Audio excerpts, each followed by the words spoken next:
Welcome everyone to a brand new and the final, for now, episode of the Björk Retrospective of the Jams and Tea podcast, where we cover the records of one of electronic music's most interesting, popular, and acclaimed artists, Björk.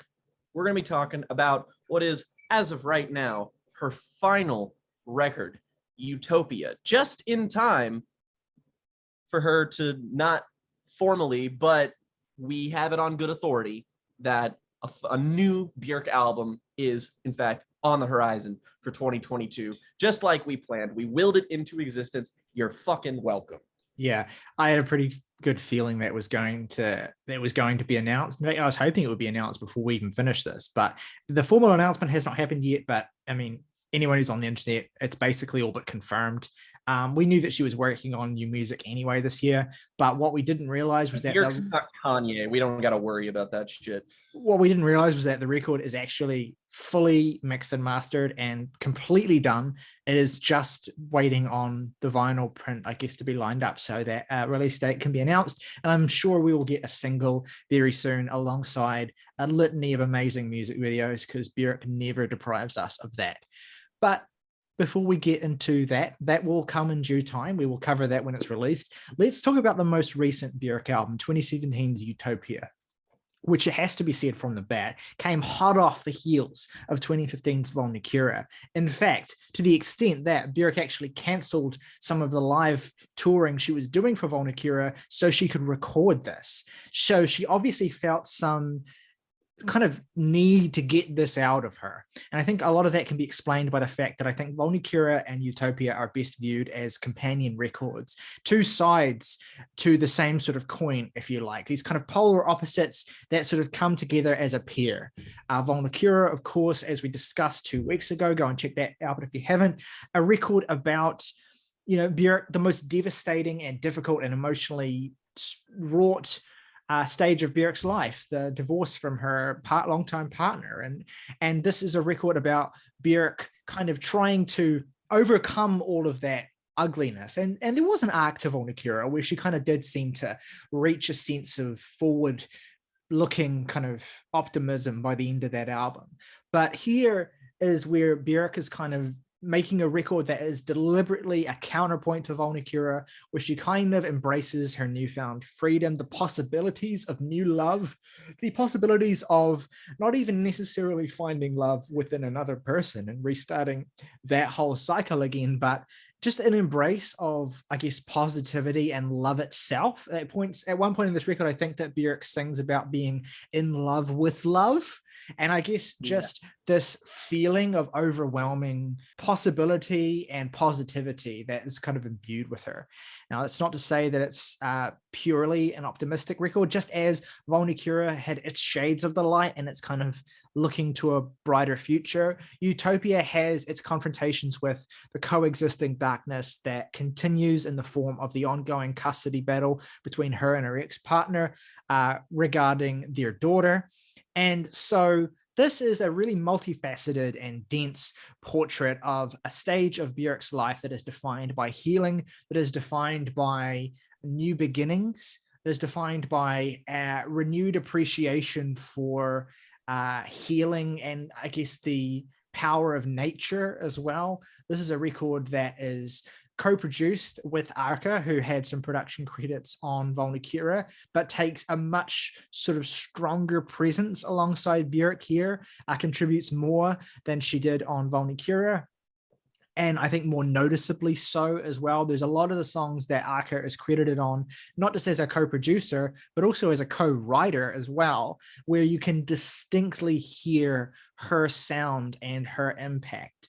And we'll get to that as we talk about the songs in more detail. But suffice it to say, this will be one of my briefest sort of introductory recaps of context, because there's not really a lot of new information to gain here. It's both the shortest turnaround between Björk records, and also I think it's the shortest turnaround. Anyway, there might have been a shorter turnaround between debut and post, but I'm not sure. But additionally, it is also the longest album that Björk has released today at over 70 minutes. It is a swirling odyssey where Björk deliberately recorded two different versions of this album, one where the songs were kind of self-contained and structured more conventionally, and one which was the album that she released in the end, where it kind of every song sort of bleeds together. It's kind of one singular soundscape that just goes through 14 different iterations. Now, this is a record that is more divisive among Björk fans for reasons that I think are in some ways valid and in some ways utterly baffling. It's a record that I think has kind of gotten less conversation around it. It was well received critically when it came out, but it felt as though people were less passionate about it, perhaps because the emotions conveyed were less urgent and dark than they were on Vulnicura. But I think in many ways it's every bit of as much of a personal and direct and psychological record as Vulnicura is. Though it has a preoccupation with, and it takes focus on the aesthetics of nature and evoking this kind of very strong environmental theme. It is not a biophilia type record where it's kind of the whole construction is all about things that are peripheral to human beings and more about forces. It is thoroughly through and through a personal record about Björk and her state of mind. And so it forms a really nice complement and counterpoint to Vulnicura. Jake, I'd love to hear about at what point in your Björk journey you encountered this album, what your sort of initial response to was it, and how your relationship has come to develop with this particular record. Well, viewers of the podcast might know that I did talk about this, hearing this album for the first time last year in one of my What We've Been Listening To segments, but this came relatively late. I think this may have been the only album other than Volta that I hadn't heard from her, just because those two albums are like the least well-regarded critically, and just by fans generally speaking. They're just the two albums that people talk about the least, and not even have the like most negative things to say about, but just the least positive things to say about it. It's just nobody just has anything to say about these albums, which leads them to being this kind of like weird unknowable fixture of just like, I don't even know what I'm in for when it comes to what the kind of experience that this record is going to be. So I obviously had my expectations immensely tempered going into it, and I'm sad that I wasn't able to do our Vespertine episode, as that is one of my two favorite Björk albums, one of her records that I consider perfect, but at least I can be here for the other one that I consider perfect, because the hottest of hot takes, Utopia, is my favorite Björk album. And it's only ahead of Vespertine by a little tiny itty bitty bit. I love them both about the same, but you know, if it came to you have to save one in a fire, I would save this one. I think the most immediate thing about this to me was that Arca production, which obviously I've kind of grown to really appreciate. Arca, I was a fan beforehand, but I really feel like us tackling her Kick series at the end of last year just did nothing but sort of extend my appreciation for her style. And in this, in my opinion, her collaboration here, which is essential to the identity of the record, feels the most whole and the most like, this is just the most in love I have been with any of Björk's singular sounds on a particular record. And I think if I wanted to put the appeal of this album as succinctly as I could, it's that it feels like all of the best parts, all the parts that I respond to about all of her other albums, jammed into one. This feels like it has the stark, gnarled ugliness of an album like Homogenic, but also the stark, pristine beauty of Vespertine. It has the messiness of something like Volta. It has the connection of nature to something like Biophilia. It has the emotional darkness and soundscapey quality that something like Vulnicura has. And it shares a lot in common with some of her earlier stuff, in that this is the most like beat-centric record that she's made in some time. So in my opinion, this album I would agree that this album is, I wouldn't even say it's unfairly maligned. It's just that there seems to be just a refusal to engage with this album like in principle for whatever reason. I haven't been able to like identify a single reason as to why people just really don't seem to care for this album. And I mean, look, there's plenty of reasons as to why. I completely understand. It is the most maximalist album that Björk has made by a significant margin, and that is going to lead to being incredibly overwhelming to some. In many respects, it has a lot in common with Medulla, for more reasons than just some of the human beatboxing that does show up on here again in a brief reprisal on one track. But I think this is the most satisfying listen to me for her, especially because it got better in the context of her discography, in being this sort of pinnacle kind of watershed moment where I got to appreciate all of the things that I love about her, but also simultaneously just kind of none of the things that ever held me at arm's length with any of her other records. And I do think that that collaboration with Arca is primarily why that is the case. I just think this sort of duo is a match made in heaven. And I mean, like, I'm sure we'll get into it a little bit more, but this is just an album that for all 70 minutes of, I am totally enraptured by the sound of, in a similar vein to something like Julia Holter's Aviary, an album of similar length, of similar kind of maximalist, just absolute go for broke, swing for the fences kind of shit, but with Björk's identity and with a sort of intent to kind of imprint herself onto this in a way that feels very anachronistic, in a way that some of her records haven't been in a while. I believe she referred to this album in the sort of like press cycle as her Tinder album, very amusedly, because it did have to do with the fact that she, you know, she's found herself newly single. She wanted to put herself out there and date. And so there are themes of, you know, reaching out, being connected to people by technology, and sort of being connected to the possibility of romance through, you know, something as immediate as your phone. Absolutely. That is, I think, a quote that is sort of widely misinterpreted or misread, because that is definitely an oblique theme that turns up in certain parts of this record, probably most notably the song Courtship. But the record is really about a variety of different things above and beyond simply like new love. As I said before, like, it's about having a new appreciation for life, essentially, that an appreciation that has been, if not robbed from you, then at least kind of suppressed by traumatic events or by, you know, difficult things that you've gone through. Like, one of the things that really stood out to me about this album, because I, of course, was there on day one when it came out following the single cycle, was that this record came out in late 2017. And it was a time where basically, just like how in 2020, basically every record that came out, in 2021, maybe even more so, was, I guess, viewed through the lens of the pandemic. In 2017, a lot of records that came out were viewed through the lens of, you know, the Trump era, essentially, the way that the world had seemingly shifted rightward in a universal and way that was, you know, uncompromising and brutal and tough. And that was, you know, something that was definitely reflected in a lot of albums that came out in 2017, like, I don't know, Father John Misty's Pure Comedy, for instance.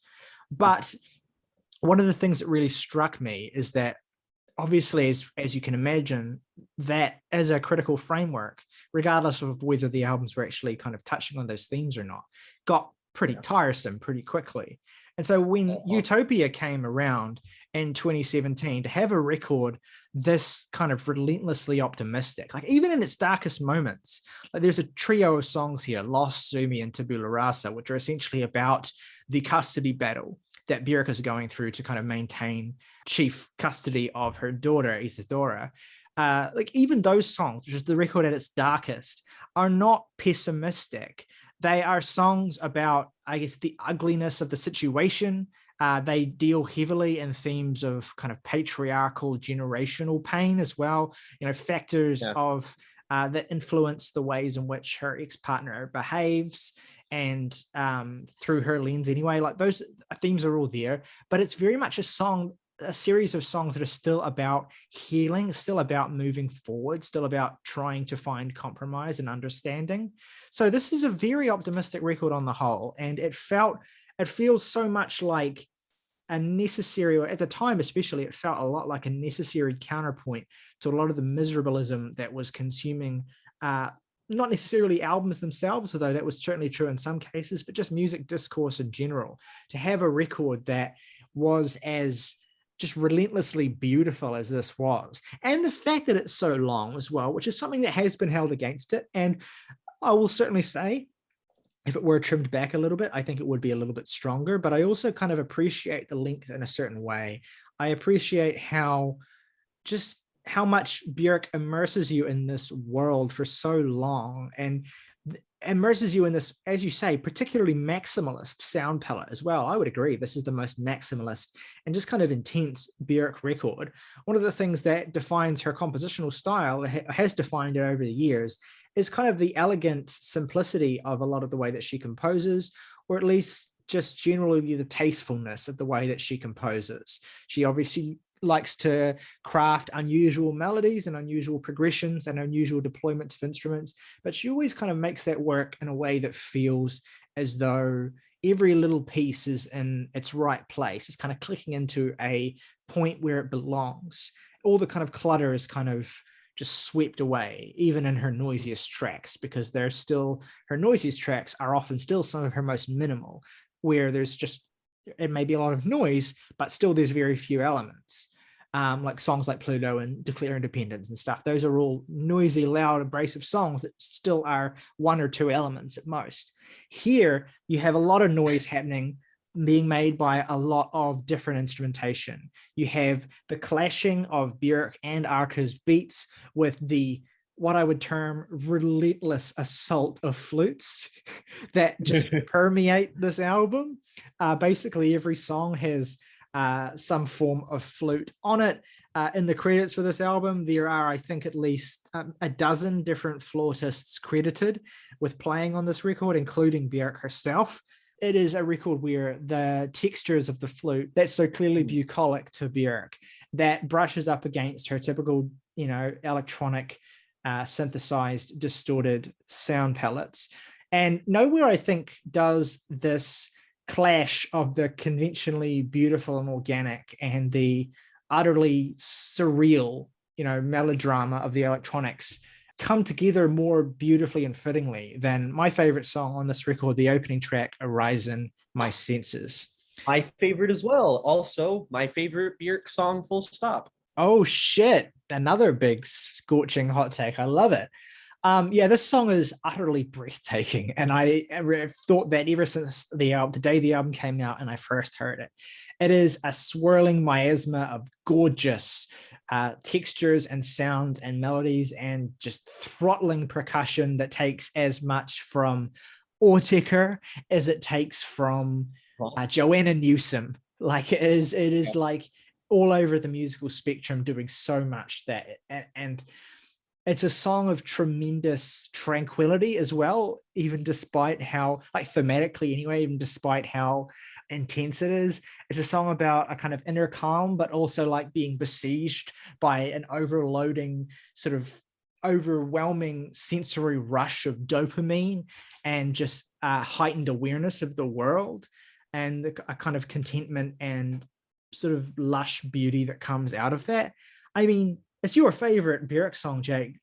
What is it like? Talk about how this sounds to you and the experience of this big, brilliant opening to the record.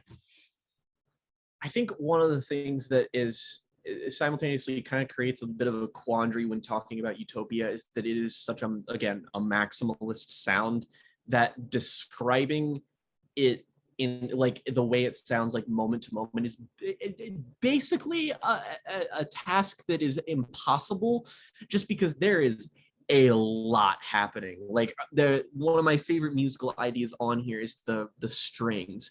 I'm not entirely certain what instrument it is. It sounds like a harp, but this harp sounds like the way like once the string is plucked, the sort of reverberating noise that results from that feels like it's powerful enough to like shake the earth.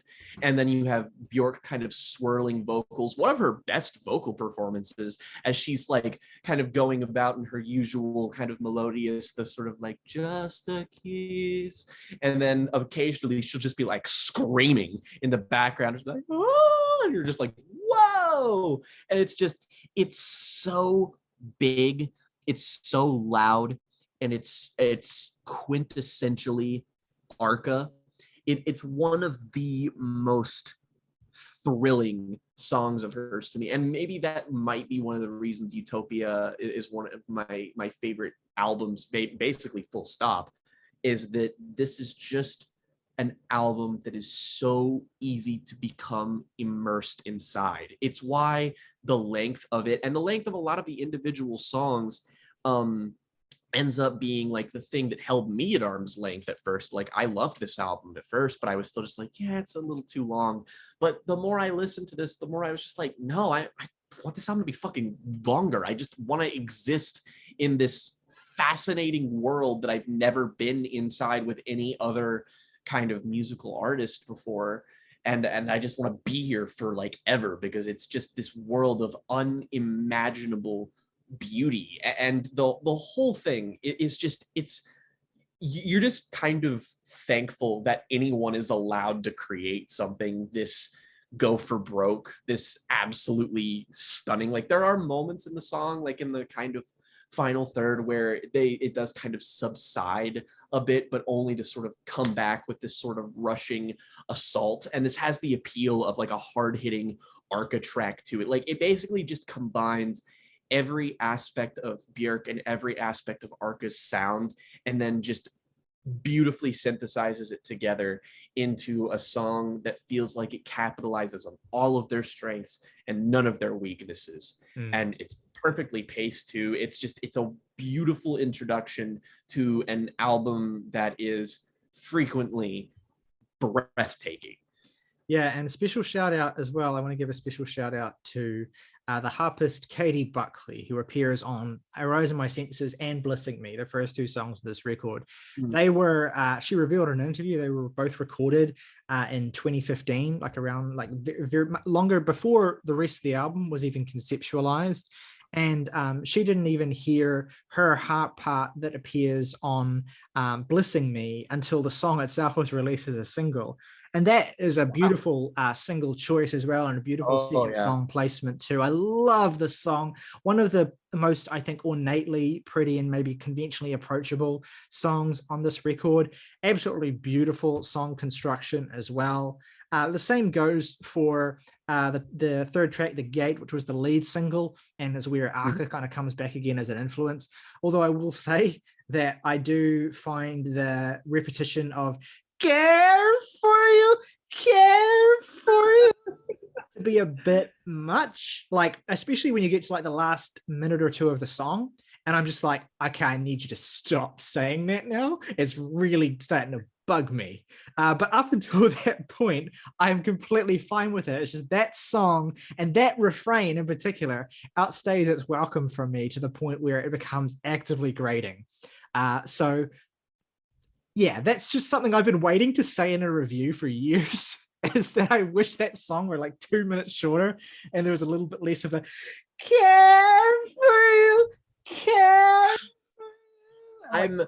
I'm first of all, completely understandable as to why you'd feel that way. That said, this is also just another one of those songs that's full of like, Arca's just one of those few producers that genuinely creates sounds and these sort of sonic landscapes that feel unknowable. Like there's a weird like sharpness to the flutes here that are just like, they kind of like arpeggiate really, really quickly, and they're just like, and they just kind of like, they keep doing that like over and over again. And it's just like, you kind of feel like, why has no one else ever made an album that sounds like this? Like it feels like the world was just waiting so its existence could just birth this.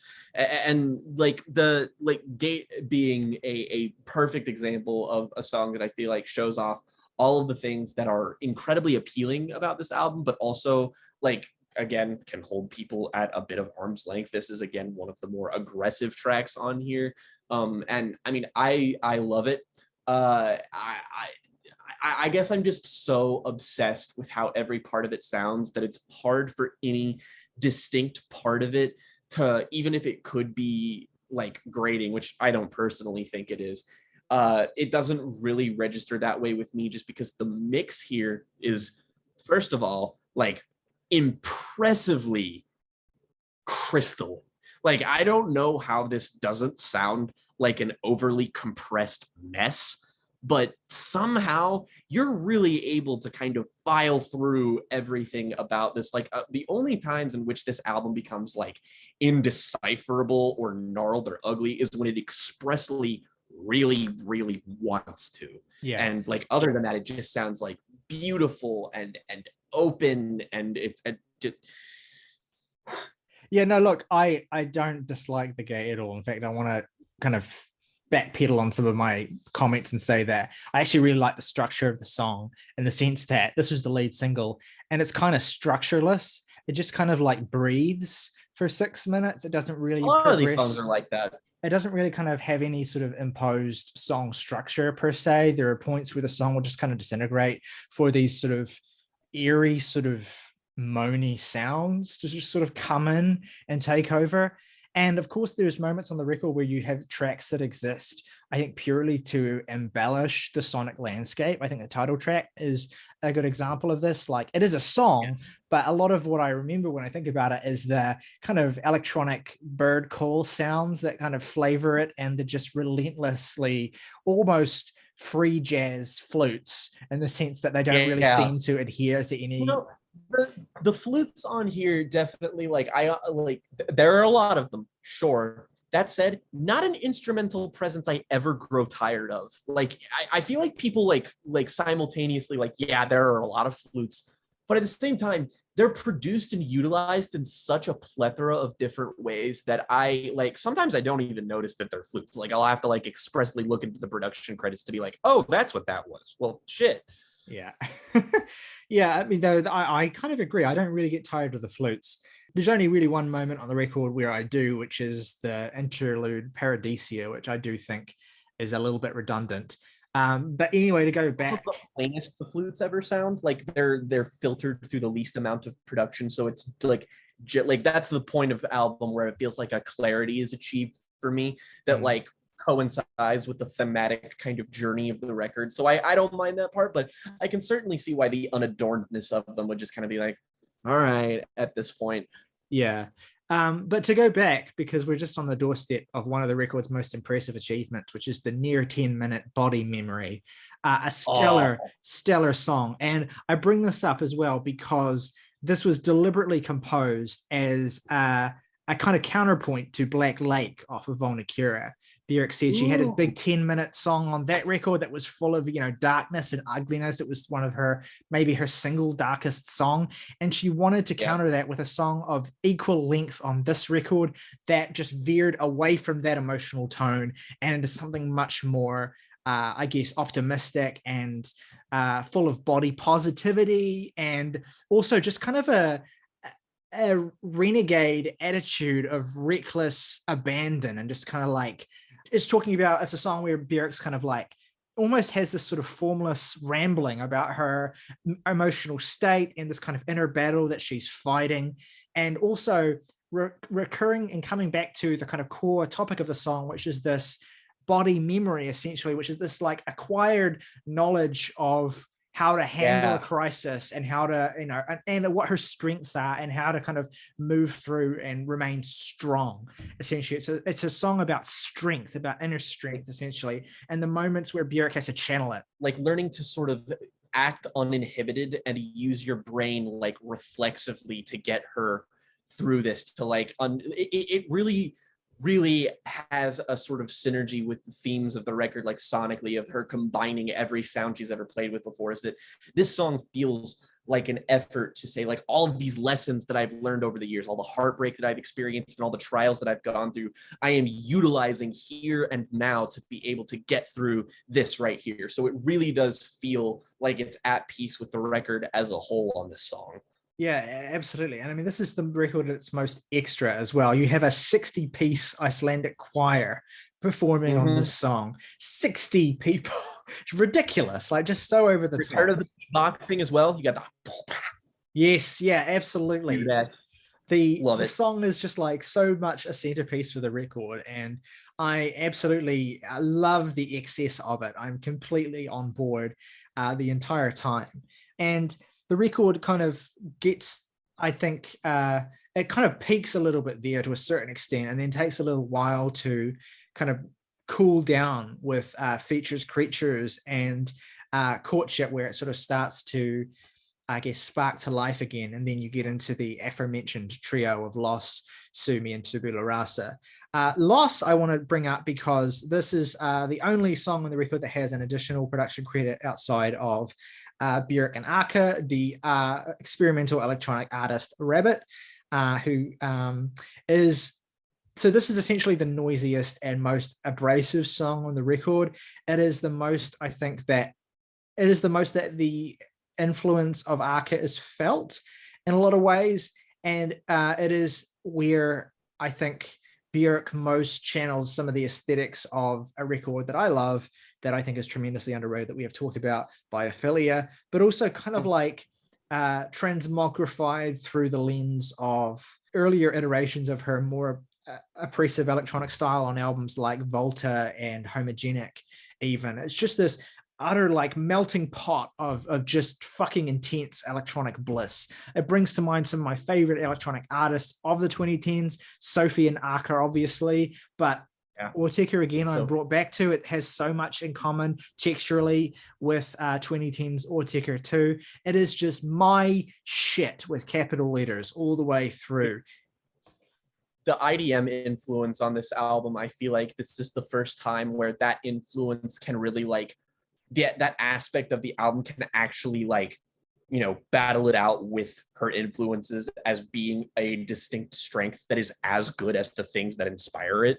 As in, it's just like, this is an album that manages to have all of these things. It's like, if I want a Björk album that wants to like kind of pummel me a little bit, this does the trick. If I want something that's a bit more plainly beautiful, this also does the trick. It's so holistic in that regard. And also on the note of Loss, some of my favorite rate your music comments are in reference to this song, like this one, which is 1997 Pluto, 2007 Declare Independence, 2017 Loss. Every 10 years she releases a power noise song. And then this is my favorite. Lost is like playing a new age album in the middle of that Final Destination 2 car crash. 100% accurate. I want to bring up just this very tangential, but it's something that I thought about while listening to it yesterday, and I could not bring it up. Is so the song Courtship is about is the closest the record gets to being a song about dating in the internet age and stuff. There's references, like oblique references to online dating, and lines like he downturned her, she downturned another, etc., etc. And then this song Loss opens with a line that I'm 100% certain is not meant to reference the thing that it references to me. But when she says, we are all struggling, just doing our best, we've gone through the grinder. It feels like, just for a split second, I wonder, is she making like a coy little reference there to a certain app?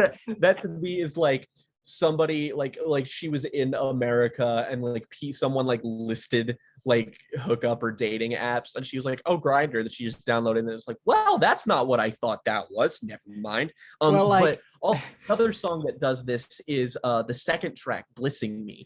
This sort of like opening stretch kind of goes into like her connect, like it's really less about like dating and like finding someone, and just like the fact that she can find a connection with someone over that. Like she, like in, I think it's Blissing Me, where she talks about talking to someone and sending, like she specifically says that they're two music nerds sending each other MP3s and stuff, which is like just kind of fucking adorable, if I'm being honest. Like I love that kind of shit when someone sort of like abandons all sense of taste to just display how overwhelmingly like dorky and in love they are by saying, like we're sharing music with each other. I just find that part of it really like engaging. It makes me way more invested in the sort of journey overall that this album takes you on, is that it feels like it's Björk at her most like fully realized.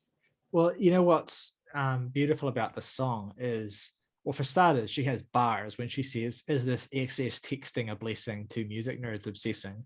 Which is just kind of just low key fire. But also there's an oblique reference to Cocoon off of Vespertine in the song.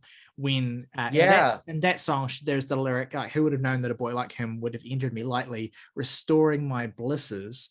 And then in this song, she talks of her new lover. "His hands are good in protecting me, touching and caressing me, but would it be trespassing, wanting him to be blissing me?" This idea of blissing as a verb, like bliss as a verb, as something that is done to another person as an expression of love.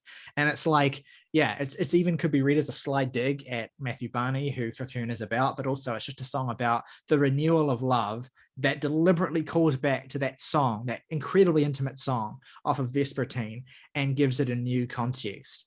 And it's just like, that is a really sort of, when you pick up on that reference, it becomes really, really satisfying. And again, one of the things that I like about Utopia is it kind of brings a lot of Björk's career full circle. Like, it kind of refers back to her previous albums and makes it a great ending to this retrospective, to be honest, because it calls back to so many of her previous records. There's that callback to Vespertine. There's callbacks to Homogenic and the intensity of the electronic instrumentation here. There's callbacks to Post, because this song is kind of like almost the same sort of song as Headphones, about that music obsession as a means of connection. There's callbacks to Medulla with the returned presence of, alternative vocal beatboxing and instrumentation through the human voice. There's callbacks to Volta and the renewed sense of interest in pop construction and brightness. There's callbacks to biophilia, as I've talked about, and the theme of nature that pervades this record. And of course, there's a callback to Vulnicura in the sense that it's the counterpoint to this album. So it feels like, in a lot of ways, Utopia is a career summary album. And I haven't seen it talked about in this way. Though one way I have seen it talked about is that people like to poo-poo this album by saying that it feels redundant for Björk, that it feels as though she's kind of treading water in certain ways, that she's kind of doing things that she's done before.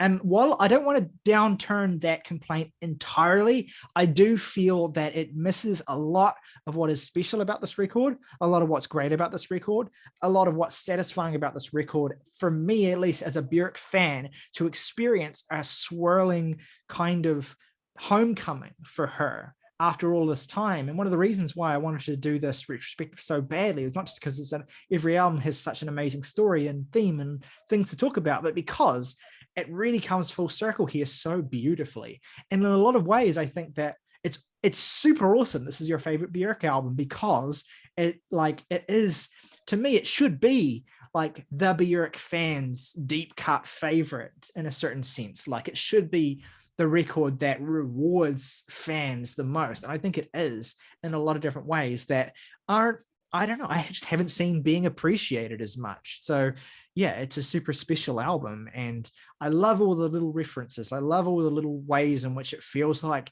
because at some point in their career, every great artist has the really indulgent album where they just kind of let go of their better instincts for kind of refining things back into a short runtime. And when it's a great artist, if I said this in my Yola Tango video last week, if you know what's good for you, then you'll appreciate that when a great artist gives it to you, even if you think it's flawed in some ways or whatever, you will appreciate when a great artist does that, because they're letting you into a less kempt and more sort of ragged vision of who they are. That is a side that would be, tiresome and poorly conceived if it were to be the sort of thing they did on every album. But when they do it once and really do it, then it becomes a special record that can't be overshadowed by any other album. And that's probably the thing I appreciate the most about Utopia, is what a ridiculous indulgence it is, because it's indulgent in all the ways that reflects how you feel when you're newly in love, or when you're newly free, or when you're all of these things that you haven't been able to feel for so long, is that you feel, like you want to, just sing for hours, you want to do all these things, you want to just express yourself endlessly, you want to yell to the world how happy you are, because for so long you haven't been able to feel that. And this is a record that does that. I mean, I think it's why Björk talked about for ages about about being unable to think of a title for this record and ended up just going with Utopia, because it was like the most straightforward title she could come up with, but it also just encapsulated the record, like a land of total bliss, like unequivocal, just absolute power. And yeah, that's what the record feels like. It's beautiful at every turn, even in its ugliest moments. It is, even the ugliest, most distorted moments. Probably the darkest song on here, if not Lost, is Sue Me, which is really a song that's embedded in the broiling emotional ugliness of that custody battle. But even then, you just have so much just like defiance in the song and power. Björk is never oppressed, really. She is never made the victim of her, ex-partner's trials. She is always, taking that difficult situation and using it as a force for herself. And it's one of my favorite songs on the record, actually, even though I've seen a lot of people criticize it. I love that energy coming through. It feels like it gives the relentless happiness of the rest of the record an edge and a grounding, because it's coming from a place of will and defiance, not just a place of having the absence of conflict. It's not coming from a place of having no conflict. It's coming from a place of having conflict, but having the strength and the power to survive it and to turn it into something that's actually a win for you, a success for you, something that makes you into a stronger person even more. Yeah, I love Sumi. I think the begin, like, I don't even know how to describe the way this song starts with these like really oblique synthesized tones that just sound so like eerie and stark, and it's really disarming. And I completely agree with you about like what it does in terms of contrast. And like, I also just think that like the maximal degree to which Björk executes the ideas on this album are what makes this stand apart from her other records, is that I think that while it does embody some past ideas that she's explored, it's always been like take like Volta, for example. I feel like the messier qualities of that album are embodied here, but also I think inarguably just kind of improved upon. So it's, if not empirically improved, I think that all of these ideas are explored in a way that feels new enough or fresh enough for this album to have its own distinct, bright, big identity, because there's simply no other album of hers that makes, to me anyway, going through this retrospective has only emphasized this, is that I don't ever get what I get out of Utopia from any of her other records, despite having similarities to multiple ones, because it's a combination of so many of them. It's the distilled essence. And if you know me, you know that I love the idea of the maximalist mess, and the like, this being my favorite Björk album makes a whole lot of sense if you know me. But I also just think that there is genuinely something quite worthwhile and refined about the craft of all this that doesn't deserve to just be, labeled it to being like, yes, it is an indulgent mess, but it is also much more than that too. So this being the sort of like one of the two black sheep of her discography, it's just, there's just so much spellbinding material on here that it genuinely makes me kind of sad, because this is just such an overwhelmingly joyous experience for me. The reason why it's my favorite Björk album is the reason why most albums in any artist discography are my favorites, because I emotionally connect with it the most. This is an album that purely replicates the euphoria of being in a wonderful, loving relationship, or just the experience you get of finding someone who understands you. And it's being able to hear that manifested musically by one of the most talented artists on the planet is just an unparalleled, satisfying experience. Mm. Yeah, and I mean, the arrangements on the rest of the record too, I feel like don't get their due, especially on songs like Tabula Rasa, which has this No. gorgeously still sort of flute melody. It just feels so heart stopping. I love it. And Saint as well, where the record kind of climaxes with Yes. this gorgeous swell. It's such a beautiful moment on the album. And I also want to shout out as well, one of my favorite songs on the record is the closer here, Future Forever. Which Yeah. is, I just think, one of the most beautiful compositions that Björk or Aker have ever Yes. composed. It's so minimal. It's so simple. Hey, one It's, of the tightest things on here. yeah, it is just the shimmering synth on this and the way that it's kind of like it evokes organ tones and sounds so like you So just pretty. colorful and like a sparkling diamond is just I you know I hmm, I don't no I can't say it's very close. I want to say some shit like this is my favorite Björk closer. It's not quite. It's close. I don't think I could put it above Unison or All Is Full of Love, but it's right up there. It's just such a beautiful end to the record that I feel like is so underappreciated. The way Well, I that can say it's my favorite Björk closer. So what I love about it is that after this record that's been so personal, it's kind of like addressed to the listener. Essentially, this yeah, is, I think, Björk kind of, you know, summing up essentially, where I think that she sums up with Saint. And then this song is kind of just her message, her address to the listener, essentially. Imagine a future and be in it. Feel this incredible nurture, soak it in. Your past's on loop, turn it off. See this possible future and be in it.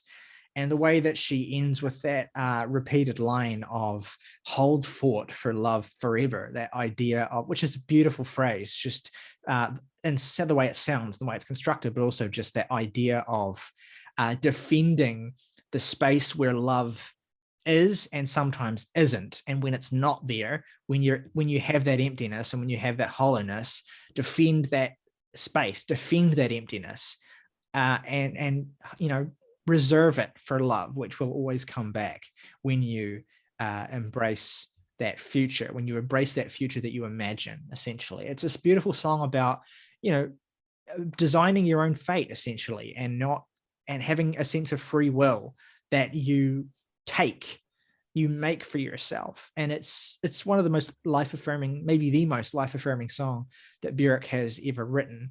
this like climax to her career almost. It's like this retrospective has made me even more appreciative of it in that respect, is that it really does feel like the end of an arc for her, especially coming right after Vulnicura. This feels like the logical progression of where she would go, but also just the best possible way she could learn and grow from an experience like that.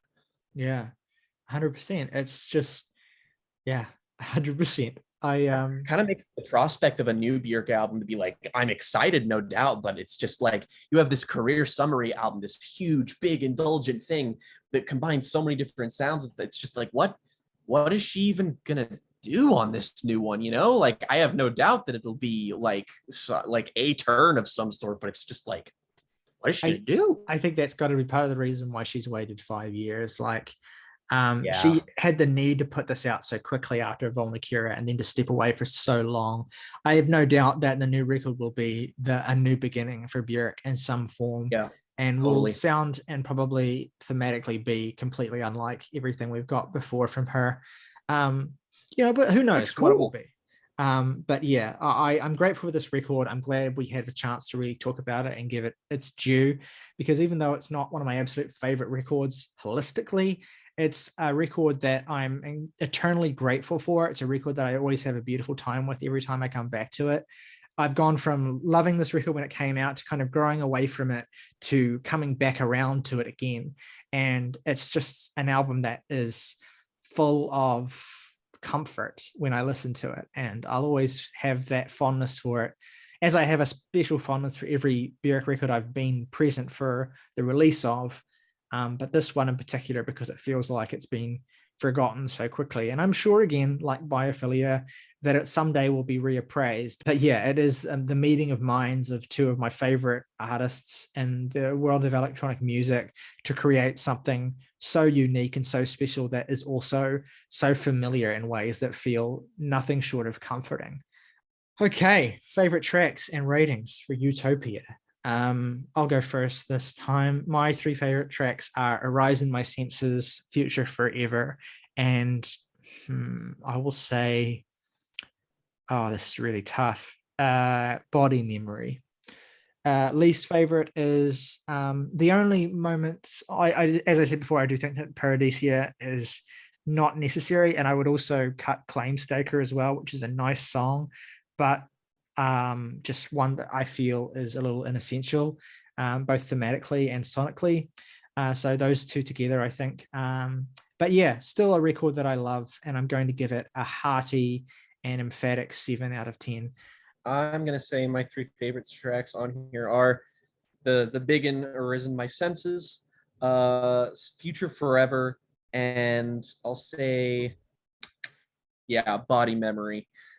Least favorite track, I don't really like. I guess the singular moment that I get the least out of is Paradisa, but I feel like that's a brief moment that exists to sort of sonically embody a kind of thematic point on the album that feels sort of necessary, kind of gives you a moment to breathe before the final 2 points. So I guess I appreciate it more structurally than I do in like practice, I guess. But it's like that's I'm really stretching for one here. But yeah, I guess so. But yeah, this is my beloved Vespertine, love you. But this is my number one. It is a 10 out of 10. All right, which gives us an average for Björk's Utopia of 8.5.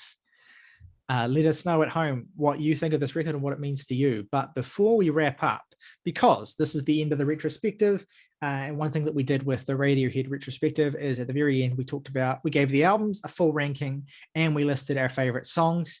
I've prepared a list of top 25 songs because I kind of couldn't stop myself, but you can do any number you want, Jake, and we'll rank the albums as well.